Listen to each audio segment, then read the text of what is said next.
Olá pessoal, este é o podcast Tendências em Educação em Ciências e Matemática, no qual são abordados assuntos relacionados aos temas de pesquisa da área e suas relações com a escola. Buscamos aqui aproximar a pesquisa e a prática.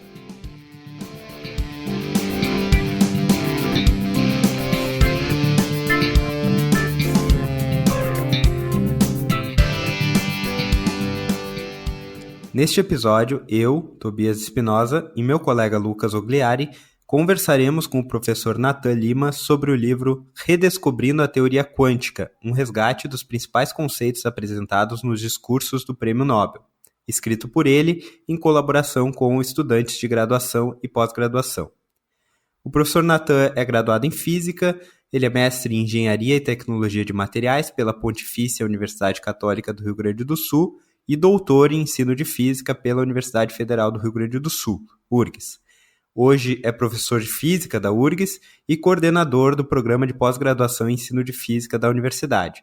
Também é editor adjunto do Caderno Brasileiro de Ensino de Física e editor assistente da History and Philosophy of Science and Science Teaching Newsletter. Em 2020, ele participou de um projeto sobre história da teoria quântica e implicações para o ensino na Universidade de Copenhague, na Dinamarca. O Natan também trabalha com divulgação científica de história e filosofia da teoria quântica nas redes sociais. E além de tudo isso, né, um grande amigo, foi meu colega aí de pós-graduação, hoje a gente é colega no programa de pós-graduação em ensino de física da URGS, né, então é um grande parceiraço aí que a gente tem no ensino de física. Bom, Natan, primeiro a gente te agradece imensamente por ter aceitado participar aí do programa, conversar conosco sobre esse livro. O livro que vai ser lançado, né, Natan, dia 12 de maio, em um evento virtual, que vai ter a participação da professora Naira, do Instituto de Física, e do professor Moreira, que é um dos fundadores da área do ensino de física no Brasil. E para começar, Natan, explica um pouquinho qual é a ideia do livro, como que ele surgiu. Seja bem-vindo. Boa tarde, Tobias. Boa tarde, Lucas. Em primeiro lugar, muito obrigado pela oportunidade. Como o Tobias comentou, aí a gente já é amigo de longa data, né? Então é um prazer poder estar aqui com vocês conversando um pouco e dividindo um pouco aqui das experiências que a gente está tendo. Então, a ideia desse livro, basicamente, surgiu no ano passado, quando nas férias letivas, por conta da pandemia, o calendário da URGS ficou um pouco bagunçado, a gente teve umas férias de inverno um pouco maior do que o usual. Então, se eu não me engano, ficaram 5 semanas vacantes naquele período, e por iniciativa dos alunos, se fundou um projeto chamado de Férias com o IFE, alunos do Instituto de Física, e cada professor podia oferecer uma linha de pesquisa. Né? Que quisesse, podia ser a sua linha mesmo, poderia ser um projeto de pesquisa, qualquer área de estudo, e os alunos poderiam se candidatar. E eu ofereci uma pesquisa sobre história da teoria quântica, 5 alunos da graduação se candidataram, e aí eu tentei bolar um projeto que fosse factível, né, com início, meio e fim, e aí surgiu a ideia de traduzir os discursos do Prêmio Nobel, cada aluno ficou responsável por um discurso, e estudar a fundo, né, então a gente traduziu os discursos, e depois foi nos artigos, nos comentários dos historiadores, na literatura especializada, realmente tentando investigar qual que eram as ideias em cada discurso do Prêmio Nobel da teoria quântica. E no final a gente compilou esse material e deu origem, né? Claro, a gente acabou aparando as arestas aí, e aí com resultado surgiu esse livro. Então, Natan, pela temática do livro, a gente já imagina a contribuição dele, mas poderia nos dizer qual a contribuição pontual dele para a leitura ou para a discussão da teoria quântica? Legal, pois é, isso é algo muito interessante, assim, que a gente vem trabalhando muito na pesquisa, na área de ensino, que o que acontece é, quando um trabalho científico, ele acaba, de alguma maneira, se estabilizando, acaba ganhando importância dentro da comunidade, e depois ele aparece nos livros didáticos, né, chega ao ponto dele ser realmente ensinado e difundido pela sociedade, acontece um processo de transformação muito grande da discussão original. O que é importante, porque, né, muda o público que o ensino tenta atingir, que os livros didáticos tentam atingir é um, e o público original que o cientista estava trabalhando era outro. Então muda a linguagem, muda as discussões. Então isso faz parte. Mas, por outro lado, tem muita perda das discussões originais. O que o cientista estava pensando, quais eram os problemas que ele queria resolver, contra quem ele estava competindo, né? Quais eram as ideias que competiam com ele naquela época. Isso, o processo didático, com o tempo, acaba apagando naturalmente. Então, eu diria assim, o livro ele tem dois grandes públicos. Isso aqui é uma ideia legal desse livro propriamente, assim. O primeiro público é o próprio pessoal da física que estuda mecânica quântica e aprendeu mecânica quântica pelos livros didáticos. Esse pessoal vai ler os discursos e vai se impressionar, vai se surpreender com algumas ideias que estão lá, porque não são exatamente as ideias que a gente aprende hoje. Tem, né, a maneira que o cientista pensava, o que ele queria defender, não é como acabou ficando nos livros didáticos. Então, eu diria assim, essa é a primeira contribuição, resgatar para o próprio pessoal da física a disputa original. Mas, por outro lado, também esse texto em especial, por ser discursos do Prêmio Nobel, já eram discursos em que o cientista estava tentando falar para uma audiência muito ampla, para uma plateia ampla. Então, não é uma linguagem muito especializada. Já tem uma tentativa do cientista de popularizar o pensamento dele. Então, mesmo quem não estudou teoria quântica vai ter a oportunidade de ler o Schrödinger, o Heisenberg, em primeira mão, tentando explicar numa linguagem mais acessível o que ele pensou, né? Então é muito rico, os discursos, né? Eles são muito ricos em metáforas, imagens que eles tentam explicar, assim, mentais, para a gente entender o que eles estavam pensando. Então, para quem nunca estudou a teoria formalmente, também é uma porta de entrada muito legal, porque é muito mais concreto do que os livros didáticos costumam trazer hoje. E é muito interessante a nota que tu pega. Eu já vi tu falar isso em outro momento, que foi até uma inspiração para tu entrar para a área do ensino de física, que é a questão de não conseguir compreender os textos originais, porque a gente passa a graduação, pós-graduação, sem abrir um artigo, né? Se a gente não for atrás, a gente não abre o artigo original do Einstein, o artigo original de seja lá quem for, e quando a gente faz isso, a gente leva um susto, porque é uma outra linguagem, uma outra forma de comunicação, né? Isso, e ao mesmo tempo tem uma riqueza muito grande nesses originais, e é legal que daí vocês pegam esse gancho do discurso, que ele está um pouco mais palpável, né, do que o artigo científico feito para os pares na época. Isso é uma baita porta de entrada para começar a se ler os artigos originais, né? Exato. Isso é muito legal. E isso que o Tobias comenta, né, foi exatamente, isso aconteceu comigo, né? Eu casualmente, quando era aluno, tentei ler os artigos do Einstein, quando estava estudando quântico, e já tinha estudado o livro, então eu fui confiante, eu nunca imaginei que eu não iria entender o artigo, né? E me surpreendi por não entender nada, absolutamente, parecia outro assunto, né? Como se eu nunca tivesse estudado. E tamanha é a transformação do artigo para o livro didático, né? E hoje a gente trabalha com isso na pesquisa, até hoje a gente acaba olhando os artigos originais, mas os artigos sempre são um desafio bastante arenoso, porque é uma matemática pesada, é uma linguagem para os pares. Pois é, eu ia dizer que na matemática também é diferente, né? Muito diferente, exato, as definições eram outras, tem recursos matemáticos na quântica que a gente usa hoje que não existiam naqueles originais, então é uma notação totalmente diferente. Então tu tem, assim, quando alguém quer ler os originais hoje, tem que ter toda uma preparação, né, e energia para conseguir passar pelos originais. Mas nos discursos do Prêmio Nobel isso não acontece, porque não tem quase matemática ali, né? Ele é uma fala livre para uma plateia ampla, né, e plural. Então, eles estão justamente tentando explicar o que eles estão pensando, estão usando analogias. Então, é muito legal porque tu consegue pegar o coração da ideia sem precisar do esforço matemático, né? Então, assim, como uma introdução à quântica, é muito rico, né? Para criar uma ideia, assim, ter uma primeira noção sobre o que a teoria quer dizer. E isso é muito importante, assim, só para comentar até, a gente tem trabalhado com ensino e educação. As teorias de ensino sempre preconizam isso, né? Começar pelo que for mais concreto para depois ir para a linguagem abstrata. E a gente estuda isso, mas quando chega na hora de lecionar, acaba sempre esquecendo isso, né?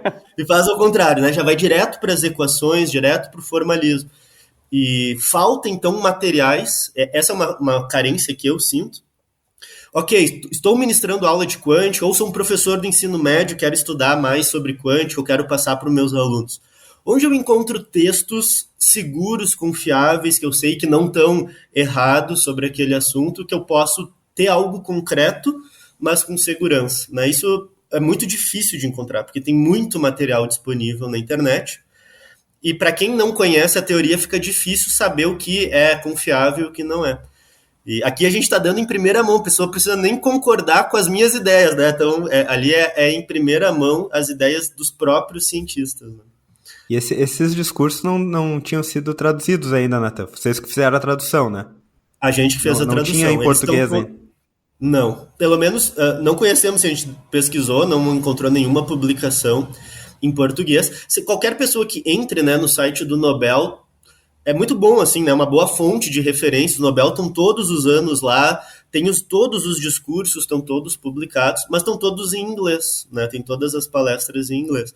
Então, nesse projeto, né, do De Férias com IFE, eu selecionei os discursos que eram da teoria quântica, os alunos traduziram, depois a gente revisou juntos e fez os comentários, né? A gente ainda tem, cada capítulo tem uma introdução em que a gente já rapidamente apresenta a ideia principal, apresenta algumas considerações e algumas perguntas, até pensando se alguém for usar em sala de aula, ou mesmo para quem quiser refletir, tem algumas perguntas de interpretação sobre o texto, e aí vem o texto traduzido por nós, né? Então... Mas assim, até como tu falaste sobre a educação, sobre o ensino, né? Para o professor que trabalha com física em sala de aula, o que tem no livro que tu pode dizer assim, com segurança que tem nesse livro que não tem no livro didático? Assim, o professor vai encontrar tais aspectos, ou tais discussões que não estão no livro didático. O que tu poderia dizer que com certeza vai aparecer lá no livro? Pensando na teoria quântica mesmo, assim, para dar um exemplo bem simbólico, certamente vai ter vários outros exemplos que poderiam ser dados, assim, mas o que eu considero mais simbólico, um dos livros que é mais usados no Brasil e fora do Brasil para ensinar quântica é o livro do Griffiths, né? Aquele livro da capa azul, Introdução à Mecânica Quântica. E ele já abre o livro, né, fazendo um paralelo entre a equação do Schrödinger e a segunda lei de Newton.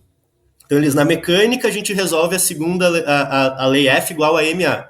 Na mecânica quântica, a gente resolve essa equação aqui.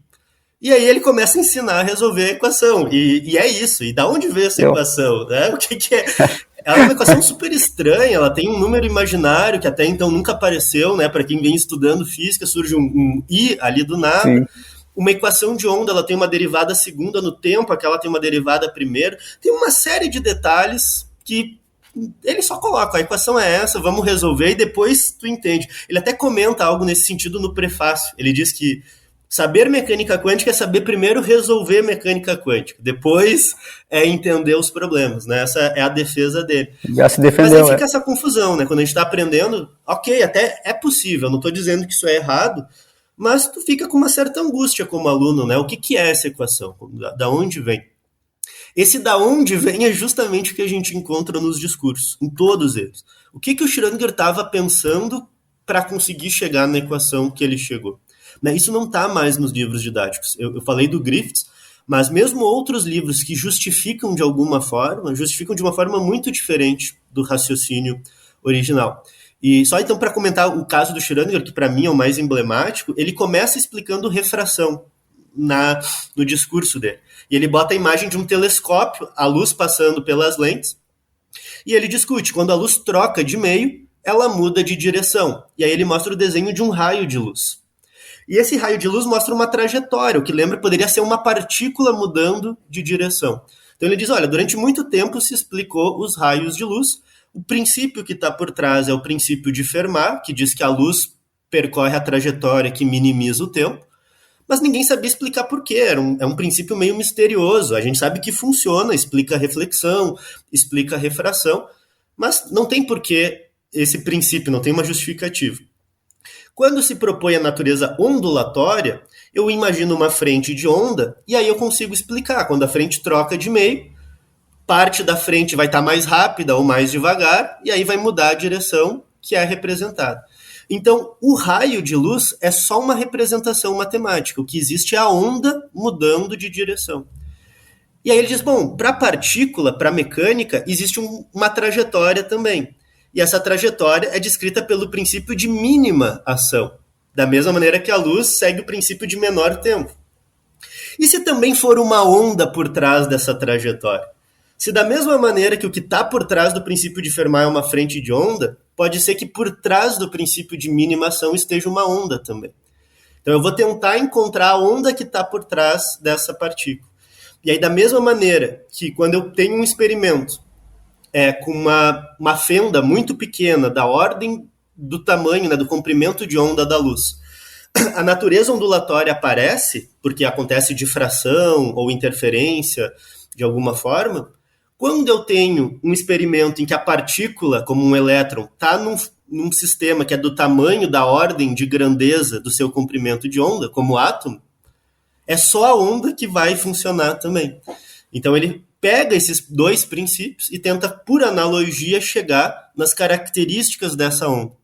E aí ele descreve a onda, joga isso numa equação de onda clássica e consegue derivar a equação dele. Mas a analogia dele, né, o ponto de partida é a analogia com a ótica, né? Por isso que a gente chama de uma analogia ótico-mecânica. E aí tu chega na equação. Então, a equação do Schrödinger até hoje é a mesma. A maneira de resolver é a mesma também. Mas o que está por trás dela? Né? O que subsidiou essa equação? Isso a gente encontra no discurso dele no Nobel. E nos livros já não encontra mais. E a mesma coisa para cada caso. Assim, é muito interessante. A maneira que o de Broglie pensava, que o Bohr, tem detalhes, sutilezas que desapareceram, né? E que ajudam a entender o que está por trás. Né?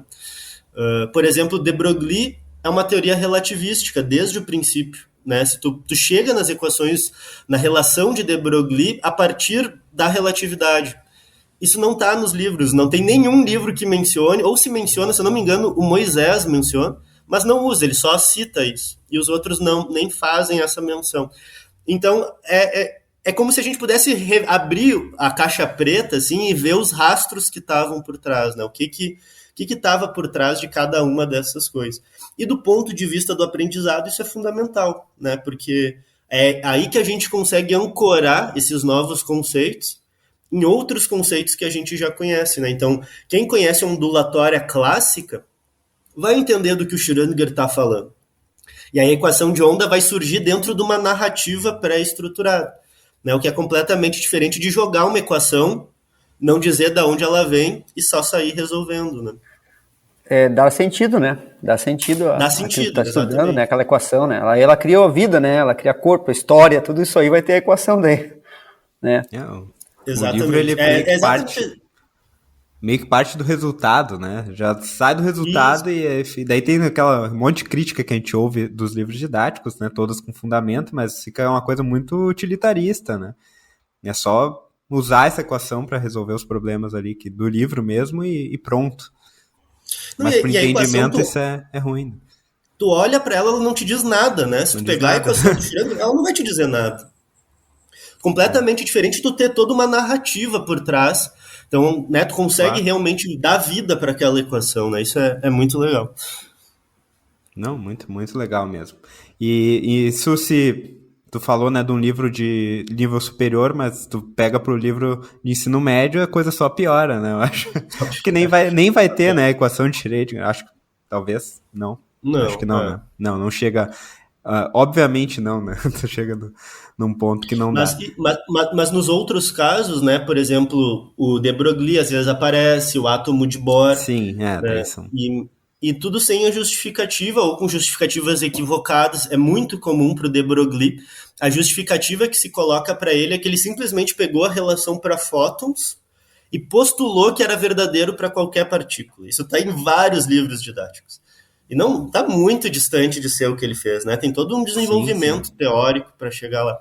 E isso tudo desaparece. E o livro didático do ensino médio, realmente isso ainda é pior ainda, né? Acontecem mais distorções e alguns equívocos conceituais e históricos, né? Então, é bem complicado do ponto de vista de ensino da mecânica quântica o que pode ser oferecido para esses alunos lerem, né, com segurança, com material. Isso praticamente, em termos de material didático, é quase inexistente ainda. Isso é realmente bem triste, assim, a gente não ter esse material. E o que está disponível, né, na internet ou que circula nas livrarias normalmente está muito distante do que realmente é a teoria quântica, né? Daí vai por interpretações ou propostas completamente distorcidas, né, da teoria. E tem uma outra questão que não é para a discussão de hoje, talvez, mas é também a formação do professor para trabalhar com esses conteúdos, né? Sim. Também, né? Sim. Tem que ter um preparo também. Se não está ainda, se não é um conteúdo, depois a gente vai falar talvez um pouquinho mais disso aí, né? Se não é um conteúdo que está ainda nos bancos escolares, assim, né? A todo vapor, então o professor não está também, talvez, tão preparado, né? Mas isso é discussão para outro momento, né? Sim, sim. Porque a gente pensa nos grandes problemas do ensino de física, como pesquisa, área de pesquisa mesmo, a inserção da teoria quântica no ensino médio, na educação básica, é um dos grandes problemas, né? Se a gente listasse 10, ele estaria nos top 10, com certeza. E aí entra isso que o Lucas está falando, a formação de professores, a própria como levar isso para o ensino médio, daí a questão do livro didático e várias outras coisas que tu mesmo trabalha, né, Nathan? Mas falando, né, o Lucas puxou essa questão do professor, tu já falou um pouquinho do público do livro, mas tu acha que ele também poderia ser um livro para pessoas, digamos, que não estão preocupadas em ser professores ou serem físicos, ou alguém interessado em teoria quântica poderia também Com certeza. pegar o livro para ler? Sim, com certeza, Sim. né? Porque os discursos, eles estão em ordem cronológica, né? E nos capítulos iniciais a gente tenta justamente fazer já o link entre eles, né? Então, a pessoa que nunca estudou teoria quântica, quando ela se defrontar com o livro, ela vai ter algumas discussões teóricas ali iniciais, algumas reflexões, e depois a gente tenta mais ou menos traçar essa história, assim, a teoria quântica ela surge numa interface de outras teorias. Então, a física clássica, a gente pode entender ela como 3 grandes teorias, que seria a mecânica clássica, termodinâmica e teoria eletromagnética. E do encontro dessas duas, teoria eletromagnética e termodinâmica, é que nasce justamente os estudos que vão dar origem à teoria quântica. E aí o leitor vai encontrar, né, em sequência, o discurso do Bohr, que vai revolucionar o estudo da estrutura da matéria, o estudo do de Broglie, que percebe que aquilo que a gente chamava de partícula também pode ter um comportamento ondulatório. Depois, o trabalho do Schrödinger, que avança então nessa descrição ondulatória e chega nessa equação de onda própria da mecânica quântica. O Heisenberg, que chega no princípio da incerteza. E, por fim, o Max Born, que traz de forma mais contundente o conceito de probabilidade para dentro da teoria, né? Então, isso fecha os pilares conceituais da teoria. E no capítulo final, a gente tenta fazer um fechamento, porque a teoria ela se desenvolveu como uma colcha de retalhos, né? As coisas começaram a dar errado na física clássica, as pessoas foram tentando resolver e a teoria foi se desenvolvendo. E só em 28 é que alguém fez o trabalho que a gente chama de axiomatizar a teoria, seria passar limpo, tá? De tudo isso, o que é fundamental? Então, o primeiro a fazer isso, um dos mais famosos, foi o Neumann, um matemático, e aí tem os postulados da teoria. Então, a gente organiza ela, tudo aquilo que foi feito, e isso a gente coloca no último capítulo, muito brevemente, só a título de fechamento, mas a pessoa que lê, né, todo o livro, ela vai ter todo esse panorama histórico e vai chegar no ponto final. Vai dizer, bom, então hoje o que é a teoria? Qual é o pilar da teoria?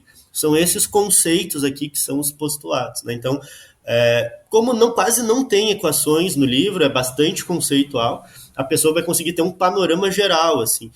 Acho que alguns discursos têm partes mais obscuras, até mesmo para nós, assim, porque o Bohr, que é um dos mais extensos de todos, ele discute em detalhes experimentos da época, coisa que a gente nem menciona mais, que eu nunca estudei, mas né, a gente não vai entender os detalhes do que ele está falando, mas consegue entender, assim, ter uma ideia geral do cenário da época, o que eles se preocupavam.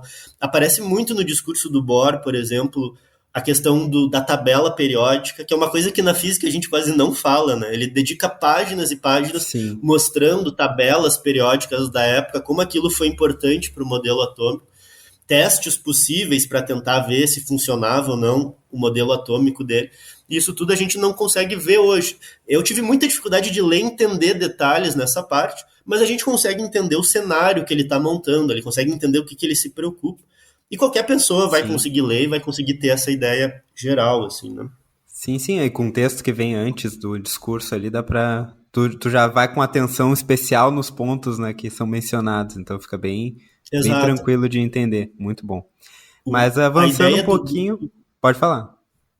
Não, só dizer, a ideia do comentário inicial era justamente essa, porque como tem discursos muito grandes, já tentar pensar ali, bom, se tiver muito confuso, o que é central nesse discurso aqui, né? Então, já dá um highlight ali para aquele ponto principal. Sim, é melhor vir antes do que depois até, né? Porque senão... Do que depois.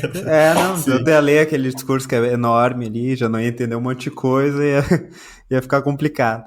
Mas entrando um pouquinho no detalhe assim, do livro já, né? No segundo capítulo tem uma questão que eu achei bem interessante, que tu fala, né, que por quê? Né? Por que as pessoas deveriam aprender teoria quântica? Tu começa ali citando Feynman. Poderia comentar um pouquinho dessa parte? Sim. A teoria quântica, ela é uma das teorias, ou algumas pessoas chamam de a teoria mais bem-sucedida da física, né? A teoria quântica, ela basicamente descreve a estrutura da matéria e da radiação com uma precisão extremamente grande e com um sucesso de previsão teórica muito grande. Então, se hoje a gente tivesse que elencar, né, qual que é a teoria que mais descreve os fundamentos da realidade, certamente seria, né, uma das possíveis assim, candidatas seria a teoria quântica. Então, ela realmente é talvez o coração da física moderna, da física contemporânea. E o Feynman eu menciono ali um discurso que ele faz, que tem muito espaço lá embaixo, e esse discurso é considerado aí um dos precursores, na verdade, da nanociência, da nanotecnologia. Mas o Feynman também tem uma outra frase famosa que perguntam para ele, né, se acontecesse uma calamidade e o planeta acabasse, né? E a gente tivesse que deixar numa cápsula uma mensagem para uma geração futura, assim, daqui a 100 anos vai se restabelecer uma sociedade, a gente pudesse deixar uma mensagem. O que a gente diria para que eles pudessem reconstruir a ciência? E a frase que o Feynman deixaria é: tudo é feito de átomos. Então, essa ideia de uma estrutura atômica quantizada da matéria e da radiação, para o Feynman, é o conceito mais fundamental, mais importante da ciência. E, apesar de tão importante, ele é muito recente, né? A teoria vai fazer, em 2025, a teoria vai comemorar 100 anos de mecânica quântica, que é quando realmente tem um artigo do Heisenberg. Algumas pessoas, para quem estudou, né, física na graduação, o pessoal diz que é o artigo de 1905 do Einstein, nos livros didáticos. Mas dentro da história da mecânica quântica se considera 25 como ano principal, que é quando Heisenberg chega no fato de que posição versus momentum é diferente de momentum versus posição, né? Então, ou seja, essas grandezas não comutam e depois isso levaria ao reconhecimento de que são matrizes. Então, ali é que tu tem uma ruptura muito brusca com a física clássica.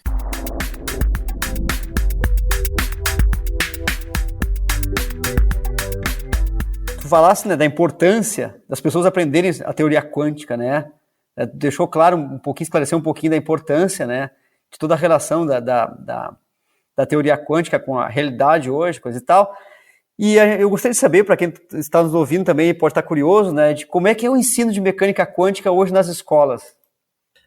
Na verdade, praticamente nada, né? O que acontece de 1900 com Planck até 1925 é o que a gente chama de antiga teoria quântica, que seria uma física moderna mesmo.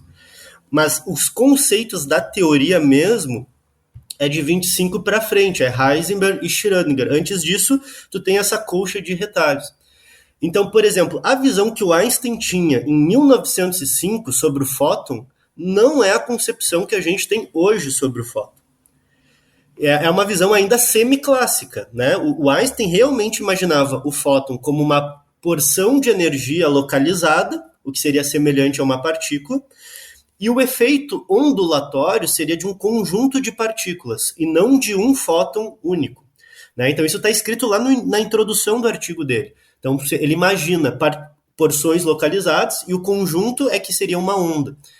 Hoje a gente entende que não é isso. Na verdade, um único fóton pode estar numa região localizada, mas um único fóton também interfere. Essa é a magia, esse é o mistério, né, da dualidade onda-partícula. Um único fóton, apesar de poder ser localizado em algum ponto, né, ser detectado, melhor do que localizado é ruim, detectado num único ponto, mas ainda assim ele vai interferir. Isso não está na visão original, isso a gente só foi adotar posteriormente, entender isso posteriormente. O que chega nos livros, tanto do ensino superior, alguns, como no ensino médio, principalmente, é a visão lá de 1905, que é uma visão semiclássica. O fóton como partícula, e não como algo dual. Isso é o que tá no livro, né? Isso é o que tá no Isso é o que livro tá no ainda, livro. né? Quando isso chega ainda a realmente ser ensinado, é outros 500. É outro, Não, outro uma problema. questão, tu falasse agora há pouco, Renata, da magia, daí eu já penso assim, né? Pois é, Que a gente tem vários discursos, né, sobre a teoria quântica. Eu me lembro que, não sei se faz algumas décadas atrás, uma década ou um pouquinho mais, teve um boom dessa discussão da teoria quântica aí, né, na mídia, coisa e tal. É muitas vezes quase que esotérica, né? Sobre a física mecânica, ou física quântica, mecânica quântica, né? Tu poderia falar um pouquinho sobre isso aí, essa questão que tem esse discurso esotérico, quase que da magia, mas da magia não como analogia que tu usasse, como... Eu falei magia e me arrependi no momento seguinte. Agora eu peguei nessa questão, Pediu, agora tu né? falou, Pediu. agora tu explica então que magia é essa. Mas isso é um ponto muito interessante, assim, e o livro em si não discute esse ponto, mas isso aí com certeza dá pano para manga, para outros livros, né, sobre isso. Mas o ponto é esse, assim, né? Os sistemas quânticos, eles se comportam de uma forma muito diferente, né? Então, essa coisa, o elétron, tu detecta ele numa certa região, então, bem localizado. E tu nunca pode dividir, então não existem meio elétron. Por outro lado, se tu passar ele por uma fenda dupla, vai surgir, depois de vários elétrons, um padrão de interferência. Então, parece que tem algo que está passando, parece passar por dois lugares, apesar de ser indivisível. Então, a gente vê que a mecânica, os sistemas quânticos, eles não se comportam como o mundo clássico se comporta. Tem alguma coisa lá que é um pouco diferente. E isso dá origem ao que a gente chama de interpretações da mecânica quântica. Então, tem várias tentativas. A matemática ela consegue descrever exatamente em que regiões o elétron pode ser encontrado e em quais ele não pode ser. E qual a probabilidade disso acontecer. Isso é o que a matemática nos dá. Agora, o que está de fato acontecendo lá? Né? O que o elétron está passando por dois caminhos ou não? Isso entra no campo do que a gente chama de interpretações da mecânica quântica. Isso não tem, a própria matemática não consegue decidir. Então, esse campo da interpretação, durante as 2 primeiras décadas, justamente vai dar origem a algumas confusões. Na própria década de 20, própria década de 30, alguns dos cientistas começam a levantar possíveis hipóteses de que talvez esses experimentos pudessem estar associados, ou esses fenômenos pudessem estar associados à mente. O Pauli foi um do que levantou essas hipóteses, o Wigner foi outro que também trabalhou com essa hipótese que talvez a mecânica quântica pudesse estar associada à mente, porque o problema principal é justamente esse, como que algo que está interferindo acaba também sendo localizável. E aí se imaginava que alguns físicos foram responsáveis por ventilar essas hipóteses.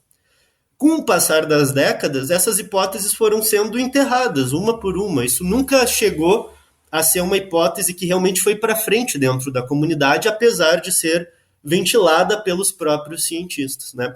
Então, se a gente tem textos, por exemplo, A Parte e o Todo, do Heisenberg, que ele tem vários discursos, tem um discurso em especial que é um debate entre o Pauli e o Dirac.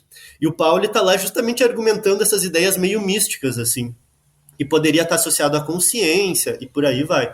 Mas isso tudo foi sendo passado para trás. Assim como vários outros momentos da história da física, se trouxe ideias mais espiritualistas até, e depois isso foi abandonado. A ciência foi passando a limpo, e foram hipóteses que não são necessárias para a teoria hoje. Então, hoje a gente explica todos os principais problemas da mecânica quântica, sem precisar da hipótese de uma mente ou de uma consciência. Teria uma hipótese muito drástica, né? Precisaria de evidências muito fortes para justificar uma hipótese tão forte também. Hoje não existe essa evidência. Então, naturalmente, essas hipóteses foram sendo eliminadas da teoria. O que acontece é que depois outras pessoas acabaram pensando essas hipóteses e mudando o status dela, né? Pegando conjecturas, indagações e afirmando aquilo como se fossem verdades absolutas, né? É bem diferente o Pauli, lá na década de 20, refletir se a mente podia ser responsável, e alguém chegar e dizer, olha, a mecânica quântica prova a existência da mente, ou prova o poder do pensamento, né? Isso nunca existiu dentro da comunidade. E aí, esses discursos foram distorcidos, ampliados, né? Muita coisa que nunca foi dita passou a ser dita por outras pessoas, e isso passou a ser vendido, né? Como se fosse uma promessa, às vezes, né? Enfim, principalmente associado com ideias de autoajuda ou de enriquecimento, como se a mecânica quântica subsidiasse essas ideias, né? O que nunca aconteceu. Isso nenhum dos cientistas, mesmo os mais extravagantes, nunca endossaram esse tipo de ideia, né? Pois é, até tu vê assim, e hoje ficou aí o coach quântico, né? O misticismo quântico, e tu acha que isso aí influencia na sala de aula? Essa coisa chega, esse discurso chega na sala de aula de alguma maneira, tu tem que driblar isso aí? Tem algumas pesquisas que falam sobre isso, e até pelo que eu tenho lido, as pesquisas apontam menos do que eu esperava, porque acho que são plateias, são audiências muito específicas. Então eu acho que a população de 17, 18 anos acaba não consumindo esse tipo de material especificamente. Mas certamente isso afeta a opinião social como um todo, né? Então vai ter grupos sociais mais específicos que acabam consumindo e que acabam, inclusive, achando... Então, existem algumas pessoas que distorceram a teoria propositalmente, né? Foram lá e, sabendo que aquilo não era correto, distorcer.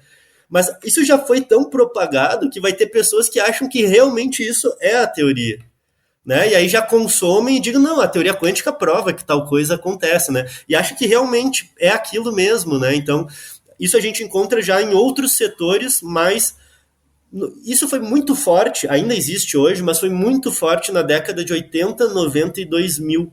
É quando surge aquele documentário Quem Somos Nós, O Segredo, né? Então, Eles colocam físicos falando, né, para dar físicos legitimidade. falando. É. Então, esse grupo vai pegar... E é um período econômico bem interessante, assim, é um período econômico bem de aumento de certas questões, assim, mais de uma visão individualista, né, das pessoas, olha, tu tem que ser responsável pela tua riqueza, tu tem que, né, prosperar. Então, meio que se mistura com um certo discurso econômico, assim, com uma visão meio mística e coloca a mecânica quântica, né, para dar uma legitimidade sobre isso, né? Então tu vê, assim, é uma ideia do que tu pode enriquecer, tu pode, se tu tá doente, tu pode te curar, se eu não me engano. Agora eu não me lembro se é o Deepak Chopra ou o Amit Goswami, que tem o médico quântico ou a cura quântica, né? Então tem uma promessa de mudança na vida das pessoas e usa essa discussão da mecânica quântica para endossar, né? Então, isso pega um público mais específico. Normalmente já é um público que não é tão novo. É um público que já está mais preocupado financeiramente, ou que está com mais preocupação com saúde, com doença. Né? A gurizada de 17, 18 anos não está ainda com essa preocupação, né? Então, acho que atinge um público mais específico, assim. Mas certamente, se vocês procurarem, né? O Tobias comentou ali que eu tenho tentado trabalhar nas redes sociais. Se vocês botarem na pesquisa do Instagram a hashtag quântica ou física quântica, só aparece conteúdos motivacionais. Né? Alguns espiritualistas, outros só motivacionais. Né? E aquela coisa, tudo bem, eu acho nada contra discursos motivacionais, mas, né, não tem nada a ver com a quântica, né? Então... Como usa o nome, acaba ofuscando, né, também um conhecimento mais, né, mesmo científico e tal. E tu estava falando, né, Nathan, como os próprios cientistas faziam suposições e tal sobre misturas, né, da ideia da quântica com a consciência e tal. E isso, na verdade, quando a pessoa pega esse discurso, compra e diz que a teoria quântica é isso, é mais uma confusão sobre a própria natureza da ciência, né? Que é uma ideia de entender o cientista e não a ciência, né? Exato. Confundir o cientista isolado da comunidade científica. Então isso é um outro problema, né, que a gente levanta na discussão sobre a natureza da ciência. Então é mais ou menos isso que aparece, eu acho.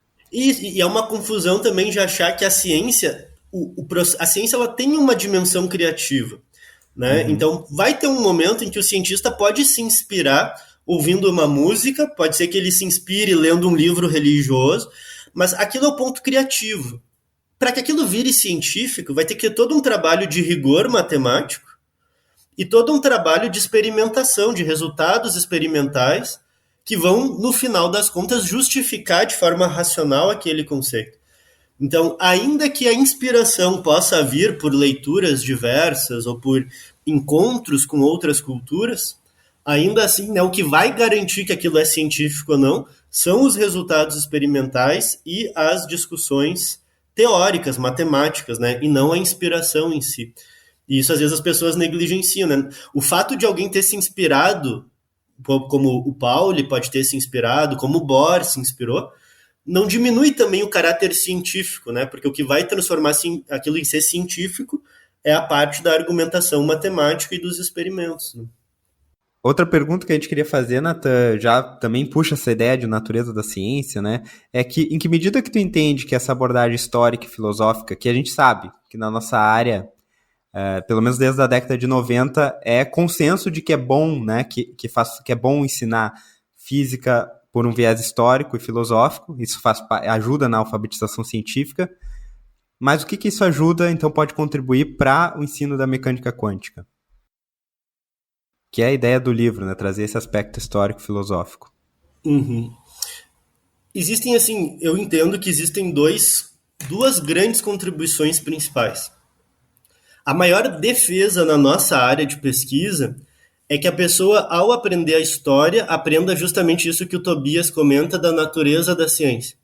Porque quando daí eu leio o texto histórico, vai aparecer esses processos de ter a opinião do cientista, que não é a visão da comunidade, vai aparecer possíveis diálogos com outros campos da cultura, né? Vai ver que aquele cientista se inspirou, talvez, em alguma ideia da época. Enfim, vai permitir que a gente discuta a prática científica. Eu acho que essa é o primeiro ganho, assim, que é o que é consenso na nossa área. Ao estudar a história, a gente entende a ciência também. Além do aluno saber os conceitos, ele vai entender um pouco melhor como a própria ciência evolui. Né? Então, isso é entender melhor a natureza da ciência. Mas uma defesa que a gente vem fazendo, e lá quando eu fui para Copenhague com o Ricardo Caran e depois os trabalhos que a gente desenvolveu, é uma defesa de que ao aprender história, se aprende mais física também. Então, mesmo para o professor mais raiz, mais roots, né, quero ensinar física, o meu aluno tem que ser um bom aluno de mecânica quântica.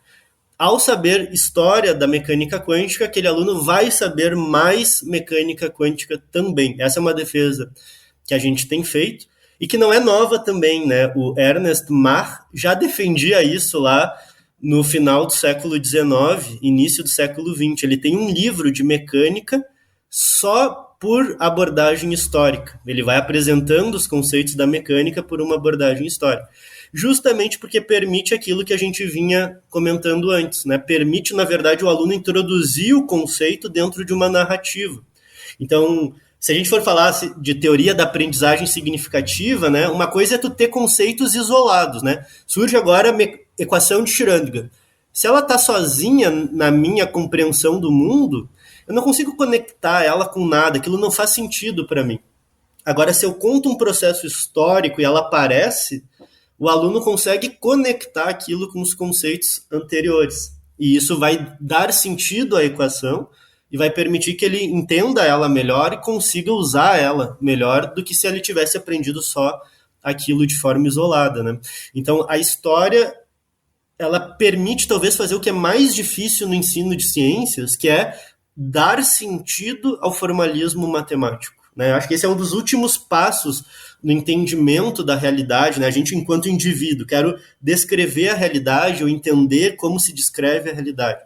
Uma parte mais difícil é pegar o formalismo abstrato, matemático, e conseguir ler aquilo, né? Ver, às vezes, se tu já está acostumado, né? Tu olha para uma equação e tu vê o fenômeno. Tu, olhando para o tipo de equação, tu sabe se é um fenômeno difusivo, se é um fenômeno ondulatório, se é um sistema harmônico, se é um sistema com amortecimento. Isso está na equação, é só olhar e ver a ordem das derivadas, os sinais dos termos.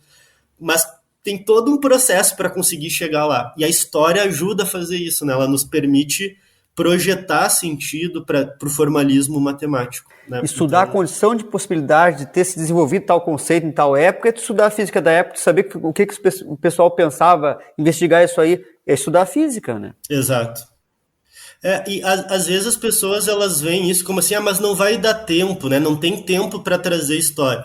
Mas a defesa que a gente faz é o contrário, isso é ganhar tempo, na verdade, porque se o aluno, se eu monto um monte de equação, o aluno não entende, né, não dá sentido aquilo, eu estou só perdendo o tempo, né? Então, ao trazer a discussão histórica e conseguir conectar conceitos diferentes, a gente está fazendo, na verdade, atalhos, né? Então, por exemplo, de Broglie, tu precisaria apresentar com a teoria da relatividade. E a gente continua ensinando as coisas fragmentadas, né? Falo só de relatividade, depois falo só de teoria quântica.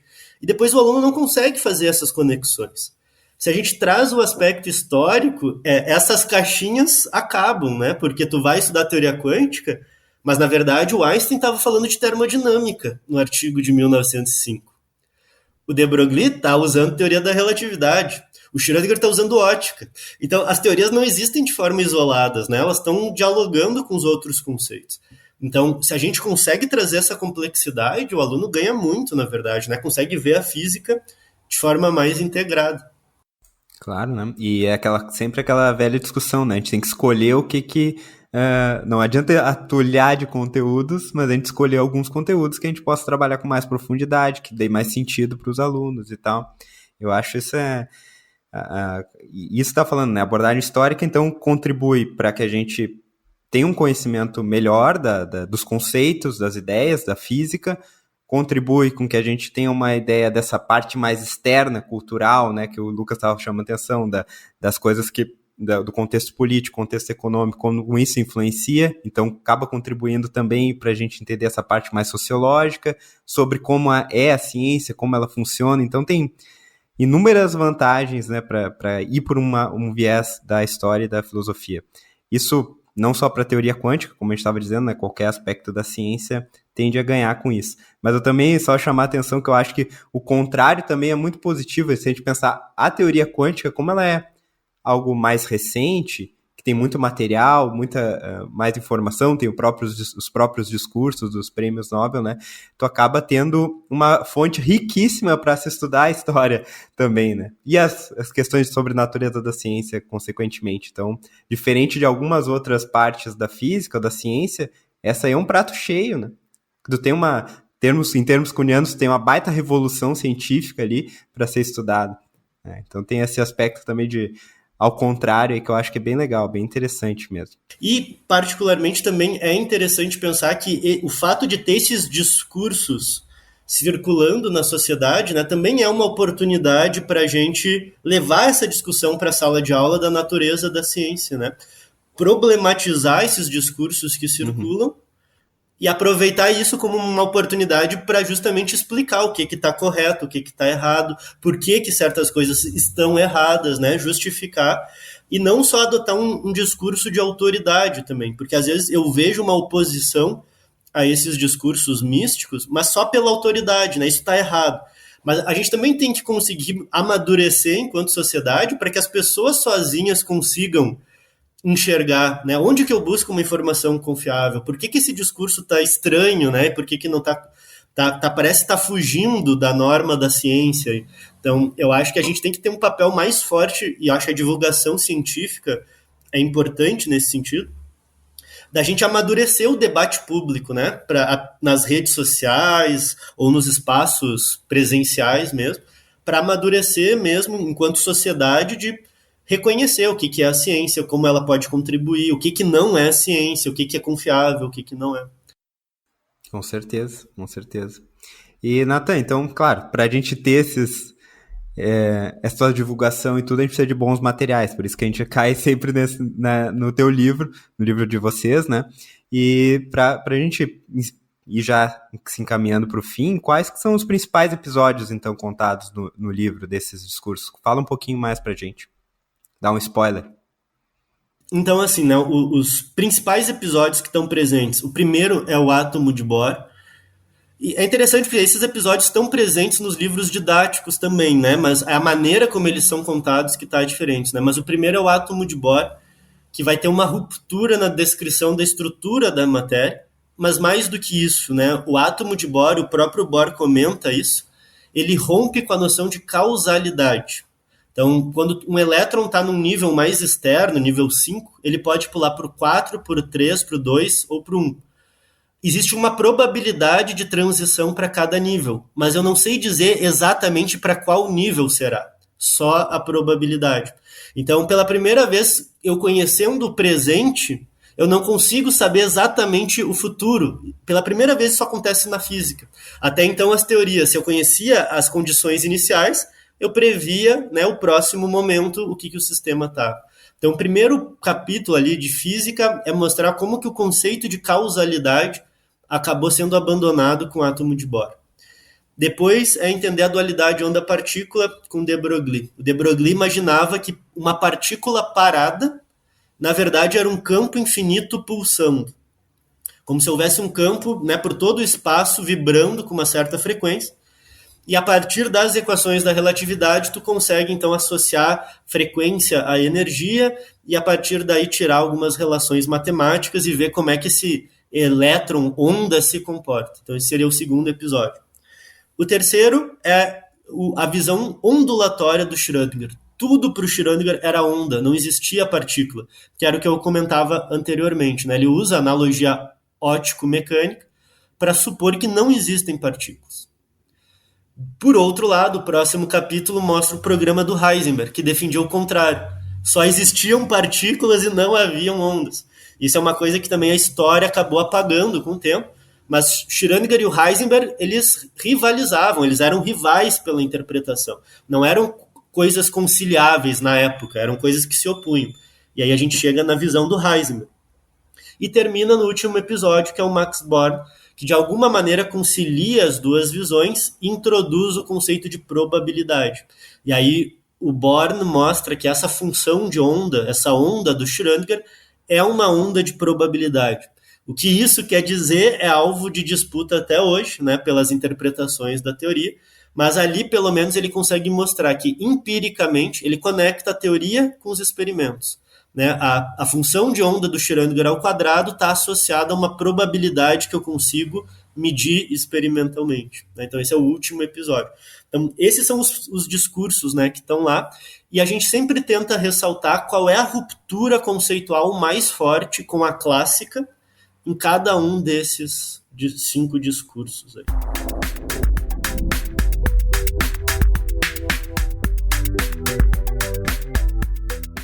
Então, professor Natan, assim, a gente quer te agradecer, né, para encerrar esse episódio do podcast. A gente teve uma aula aqui de física, de história, né, foi muito legal mesmo. E eu queria deixar, então, um espacinho para te reforçar o convite aí para o lançamento do livro, tá? E deixar algum recado para o pessoal que está nos ouvindo aí. Tá bom, então primeiro quero te agradecer, Lucas, agradecer Tobias também pela oportunidade, pelo espaço. Foi um prazer estar conversando aqui com vocês. Parabenizar mais uma vez pela iniciativa também, super importante ter esse espaço para a gente dialogar e seguir conversando, né, e criando esses espaços de diálogo e discussão. Então, muito obrigado e parabéns. E deixo aqui o convite, então, vai ser o lançamento virtual do livro, é no dia 12 de maio. Todos os inscritos receberão o livro por e-mail gratuitamente, é uma produção gratuita que depois também vai ser disponibilizado mais adiante na internet, mas quem participar já vai receber o livro agora com antecedência, então vai poder também folhear o livro e no dia estar lá presente, poder conversar com a gente, trocar uma ideia. E no dia 12 de maio, às 19 horas, então virtualmente, estará presente a professora Naira, diretora do Instituto, o professor Moreira, que é um dos fundadores da área de ensino no Brasil, é um dos grandes nomes do ensino no Brasil, e é um dos editores da série Textos de Apoio ao Professor de Física, ele juntamente com a professora Eliane Veit, são os editores dessa série pela qual o livro está sendo lançado. E depois eu vou rapidamente falar sobre o livro, um pouquinho do que a gente conversou hoje, inclusive, e abrir espaço para conversar com as pessoas, né? Então vai ser uma oportunidade para a gente se conhecer, conversar, trocar ideias, rever esses episódios, alguns aspectos mais curiosos aí, como a gente discutiu, e trocar ideias, né? Poder ter esse espaço para conversar. Então, quem puder participar, quem puder se inscrever, quem puder compartilhar com os amigos, com os colegas, é um trabalho que a gente vem fazendo aí com bastante esforço, com bastante energia, com a intenção de contribuir, né, para levar materiais de qualidade, para justamente suprir essas lacunas que existem, né, de fontes históricas, de fontes sérias, que possam levar quântica, que possam levar as discussões mais filosóficas e talvez até em algum momento discutir essas visões mais excêntricas, mas feito com seriedade, com compromisso, com responsabilidade, né, e justamente trazendo à tona essa questão da natureza da ciência, né, e como que a ciência até hoje, né, contribui, impacta na nossa sociedade. Então, é feito isso tudo com muito carinho, com muito esforço por nós. Quem puder participar, compartilhar, vai ser muito bem-vindo. Excelente, Nathan. É uma grande oportunidade, o pessoal não pode perder mesmo. Valeu, brigadão e até a próxima.